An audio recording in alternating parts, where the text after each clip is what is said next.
संत म्हणतात आणि मी छत्रपती शिवाजी महाराजांना महाराष्ट्राचं दैवत म्हणतो।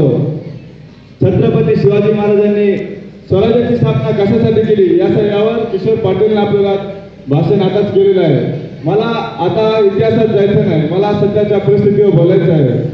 आज खऱ्या अर्थाने छत्रपतींच्या विचारांची आणि त्यांच्या कार्याची आपल्या समाजाला, आपल्या महाराष्ट्राला गरज आहे। आज आपण पाहिलं तर मुघलांच्या काळात जी अन्यायाची परिस्थिती आपल्या समाजावर आणि महाराष्ट्रावरती आज ती परिस्थिती पुन्हा एकदा निर्माण झालेली आहे।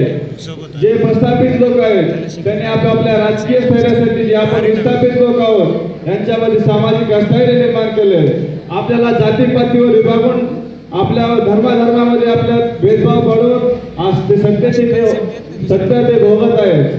खरं म्हणजे शिवाजी महाराजांना आपल्या परिस्थितीमध्ये परिवर्तन करायचं होतं। आपण एक परिवर्तन केलं म्हणजे काय, एक पक्ष गेला आणि दुसरा पक्ष आला आणि पाहिलं तर काय, पडसं गेल्या ठोकला आला अशी अवस्था आज या सरकारची झालेली आहे। मला असं वाटतं की जर आपल्या परिस्थिती बदलायची असेल तर तुम्ही आम्ही सर्वांनी मिळून राजकारणात आलं पाहिजे। कारण शिवाजी महाराज सुद्धा राजकारणात होते। त्यांनी त्यांच्या ऐश्वर्यावर असताना त्यांनी स्वराज्यासाठी त्यांनी तलवार हातात घेतली आणि हा महाराष्ट्र त्यांनी घडवला। आपल्याला हा महाराष्ट्र पुन्हा एकदा घडवायचा आहे। आपण छत्रपतींची संघटित होऊ, खेड्यापाड्यापर्यंत जाऊ, वाडा रस्त्यावर जाऊ आणि प्रशांत सारखे जे छोटे छोटे लोक आहेत त्यांना पुढे घेऊन येऊन महाराष्ट्राचे शिल्पकार बनवू।